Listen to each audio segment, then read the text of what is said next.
आज से सिर्फ एक महीना और लग रहा है कि मोदी सरकार अब सिर्फ कुछ दिनों की मेहमान है, क्योंकि बिहार का एक चुनाव दिल्ली लोकसभा का पूरा गेम पलट सकता है। और अगर ऐसा होता है तो मोदी जी की कही हुई बातें हमें सच होती दिखाई देगी। अरे हम तो फकीर आदमी हैं, झोला लेके चल पड़ेंगे। तो चलिए इस पूरे पॉलिटिकल पैटर्न को डिटेल में समझते हैं।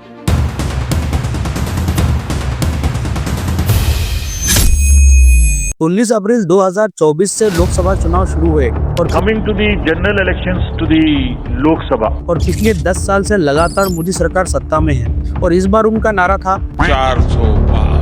लेकिन क्या ये नारा सिर्फ जनता को आकर्षित करने के लिए था या सच में मोदी जी को इतना कॉन्फिडेंस था? क्योंकि ये वही टाइम था जब मोदी मीडिया हर तरफ सिर्फ बिके हुए एग्जिट पोल दिखा रही थी और हर न्यूज चैनल पे बस यही चल रहा था, 400 पार 400 पार 400 पार। लेकिन 4 जून 2024 को पूरा गेम चेंज हो गया। कितना हुआ? 240। यानी बीजेपी को मिली सिर्फ 240 सीटें और कांग्रेस ने ली 99 सीटें, यानी किसी को भी फुल मेजोरिटी नहीं मिली। अब सवाल ये था कि सरकार बनाएगा कौन, और यही से शुरू होती है असली पॉलिटिक्स। 2024 के लोकसभा चुनाव के बाद बीजेपी 240 सीट्स और कांग्रेस 99 सीट्स के साथ देश की सबसे बड़ी 2 पार्टियां तो बन चुकी थी, लेकिन इन आंकड़ों के साथ दोनों में से किसी की भी सरकार नहीं बन सकती थी। फिर क्या, छोटी छोटी पार्टियों को बड़े बड़े ऑफर्स मिलने लगे, जिसकी वजह से पहले नीतीश कुमार आए बीजेपी के साथ अपनी 12 सीट लेकर, और उसके बाद चंद्रबाबू नायडू भी अपनी 16 सीट्स के साथ एनडीए से जुड़ गए और छोटी छोटी पार्टियां साथ देने लगी, और इन सब की सीटें मिलाकर एनडीए की टोटल सीट्स हो गई 293। और इस तरह तीसरी बार नरेंद्र मोदी बन गए प्राइम मिनिस्टर ऑफ इंडिया। लेकिन असली ट्विस्ट यहाँ है, पहले 2 बार बीजेपी अकेले फुल मेजोरिटी के साथ आई थी, लेकिन इस बार जो सरकार बनी थी वो बनी थी कोalition की सरकार, यानी रिस्क पे खड़ी हुई सरकार, जो कि फ्यूचर में कभी भी गिर सकती थी। अब सवाल ये है, क्या सच में ये रिस्क इतना बड़ा है कि ये कोalition वाली सरकार गिर सकती है? तो असल गेम है बिहार। देखिए, नवंबर 2025 में बिहार के विधानसभा चुनाव होने वाले हैं और यही से सेंट्रल गवर्नमेंट का फ्यूचर डिसाइड होगा।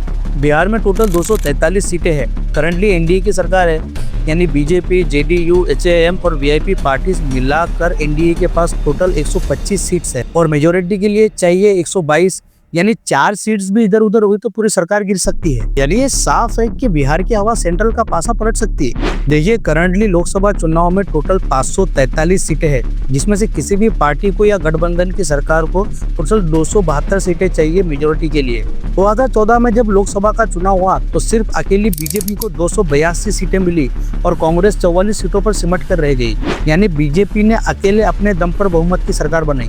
वाह मोदी जी वाह। फिर 2019 का जब लोकसभा का चुनाव हुआ तो बीजेपी की हवा चली और बीजेपी का आंकड़ा 282 से बढ़कर 303 पर पहुंच गया, यानी एक बार फिर बीजेपी फुल बहुमत से सरकार बनाने में कामयाब हो गई और कांग्रेस 44 से 52 पे पहुंची। लेकिन इस बार 2024 में पूरा गेम ही पलट गया। बीजेपी 303 से घटकर 240 पर सिमट गई और कांग्रेस 52 से बढ़कर 99 तक पहुंच गई। अभी भी बीजेपी के पास सीटें कांग्रेस से तो ज्यादा ही थी, लेकिन बीजेपी अपने दम पर बहुमत की सरकार बनाने में नाकाम रही और बीजेपी को एनडीए के साथ जुड़कर अपनी सरकार बनाना पड़ी। अब सवाल यही है कि जब 2024 में कांग्रेस ने अपनी सीटें डबल कर ली और बीजेपी नीचे आ गई, क्या यही ट्रेंड 2025 में रिपीट होगा?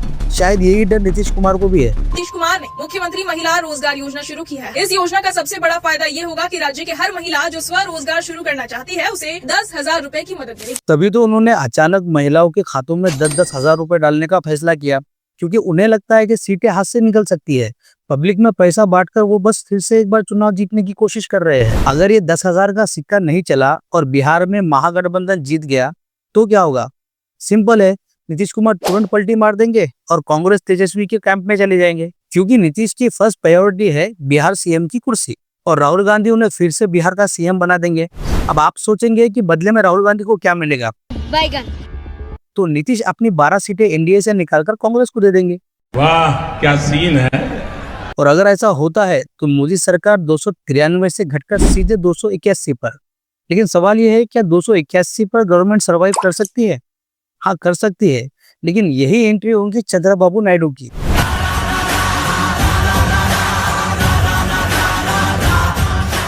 अगर राहुल गांधी उनको ये ऑफर दे कि आपको पीएम बना देंगे, तो क्या नायडू बीजेपी में रहेंगे? जवाब है नहीं। शायद नायडू कांग्रेस में शिफ्ट हो सकते हैं। अब अगर नायडू भी एनडीए छोड़ दे तो बीजेपी के पास बचेगी सिर्फ 265 सीट्स, यानी गवर्नमेंट गिर चुकी होगी। तो लेने के देने पड़ गए। और यही नहीं, महाराष्ट्र में एकनाथ शिंदे भी कांग्रेस के साथ जा सकते हैं, क्योंकि बीजेपी ने उन्हें महाराष्ट्र का सीएम नहीं बनाया। उनके पास भी 7 सीटें हैं और राहुल गांधी उन्हें महाराष्ट्र का सीएम बना सकते हैं।